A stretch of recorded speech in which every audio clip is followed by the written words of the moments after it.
ഡോക്ടർക്കെതിരെ ഒരു പരാതി ഉണ്ടായിരുന്നു, അതൊന്ന് അന്വേഷിക്കാൻ വേണ്ടി വിളിച്ചായിരുന്നു. ആ. എന്ത് പരാതിയാണ്? ബ്രസ്റ്റ് റിമൂവ് ചെയ്തതായിട്ട് ബന്ധപ്പെട്ടേ കൊടകര സ്വദേശിയായിട്ടുള്ള ഷീജ പ്രഭാകരൻ ലേക്ക് ഷോറിൽ നിന്ന് നെഗറ്റീവ് റിപ്പോർട്ടായിരുന്നു ഉണ്ടായിരുന്നത്. അപ്പം 13-ാം തീയതി നെഗറ്റീവ് ഇന്ദിരാഗാന്ധി റിപ്പോർട്ട്. ചെയ്ത പേഷ്യന്റ് അല്ലേ? അതെ, ഇന്ദിരാഗാന്ധി ചെയ്ത പേഷ്യന്റ്. ഇന്ദിരാഗാന്ധി. അത് അവരുടെ അത് ഞാൻ ഓർക്കുന്നുണ്ട്. അത് കഴിഞ്ഞിട്ട് കേസ് വന്നായിരുന്നു. അത് നമ്മൾ കൊടുത്തിട്ടുണ്ട്. അത് അവരെ കൊണ്ടുവന്ന റിപ്പോർട്ട് പോസിറ്റീവാണ്.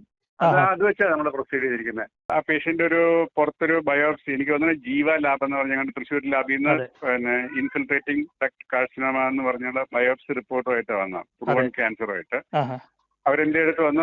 അവർക്ക് നമ്മുടെ എനിക്ക് തോന്നുന്നത് ഗംഗാര സാറിന്റെ അടുത്താണ് വന്നതെന്ന് തോന്നുന്നു സർജറിക്ക് വേണ്ടി. അപ്പൊ അവർക്ക് നമ്മൾ ബ്രസ്റ്റ് റിമൂവ് ചെയ്യേണ്ട ആവശ്യമില്ല അവർക്ക് പക്ഷേ അവർക്ക് കൺസേൺ ബ്രസ്റ്റ് റിമൂവൽ തന്നെ വേണമെന്നുള്ളതായിരുന്നു. കാരണം ഈ ആൾക്കാർ അറിയാലോ, പേടിയാണ്.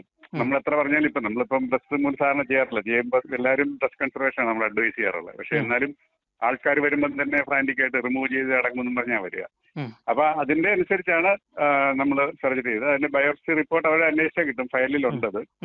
ഇൻഫിൽട്രേറ്റിംഗ് ഡക്ട് കാർസിനോമ സംശയമില്ലാത്ത രീതിയിൽ ക്വാളിഫൈഡ് പതോളജിസ്റ്റ് റിപ്പോർട്ട് ചെയ്തിരിക്കുന്നത്. അതിന്റെ അടിസ്ഥാനത്തിലാണ് നമ്മൾ ട്രീറ്റ്മെന്റ് പ്രോട്ടോക്കോളായിട്ട് മുമ്പോട്ട് പോയത്. അതിൽ തന്നെ ബ്രസ്റ്റ് റിമൂവലിന്റെ ആവശ്യം വന്നത് അവർ ഇൻസിസ്റ്റ് ചെയ്തുകൊണ്ടാണ്. നമ്മളല്ലെങ്കിൽ ലിംഫിനോഡ് ഡിസെക്ഷനും ബയോപ്സി ലംബ് ചെയ്ത ഭാഗത്തൊന്നും കൂടെ ഒരു സർജറി ചെയ്യുള്ളായിരുന്നു. പക്ഷെ ഇവരുടെ ആവശ്യപ്രകാരമാണ് നമ്മൾ, കാരണം അവർക്ക് ബ്രസ്റ്റ് കൺസർവേഷൻ വേണ്ടെന്ന് പറഞ്ഞ് ഇത് ചെയ്തത്. ലേക്ക് ഷോറിലേക്ക് അവിടുന്ന് തന്നെ ഒരു ബയോപ്സി ചെയ്തായിരുന്നു. ഈ ജീവ ലാബിൽ നിന്ന് എടുത്ത സ്ലൈഡ് അങ്ങോട്ട് കൊണ്ടുപോയി. അത് ഇതുമായിട്ട് നമ്മളുമായിട്ട് ബന്ധമില്ല. അത് കാരണം അതിന്റെ ബാക്കി ഫർദർ പരിശോധനയ്ക്ക് വേണ്ടി പോകുന്ന ഇത് ബയോപ്സി മാത്രം പോരാ അതിന്. അപ്പൊ അതിന്റെ വേറെ ഇതിന്റെ ERPR മറ്റ് സാധനങ്ങളൊക്കെ ഉണ്ട്. നമ്മളൊരു സ്പെസിഫിക് വന്ന അത് റിവ്യൂവിന് വിടുന്നതല്ല.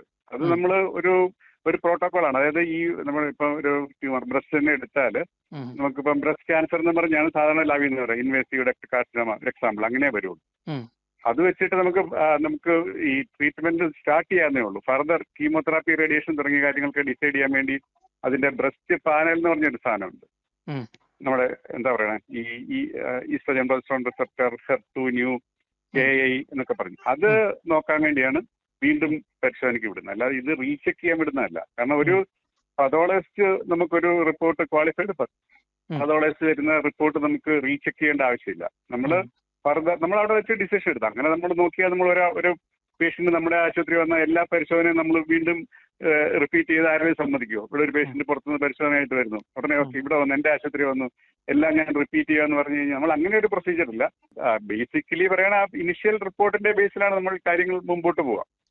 അല്ലാതെ ഇവര് പറയുന്ന പോലെ നമ്മൾ വരുന്ന എല്ലായിടത്തും ഉടനെ ഞങ്ങൾ തന്നെ നോക്കിയിട്ട് അടുത്ത ചെയ്യുള്ളൂ എന്ന് പറഞ്ഞല്ല പോകുന്നത്.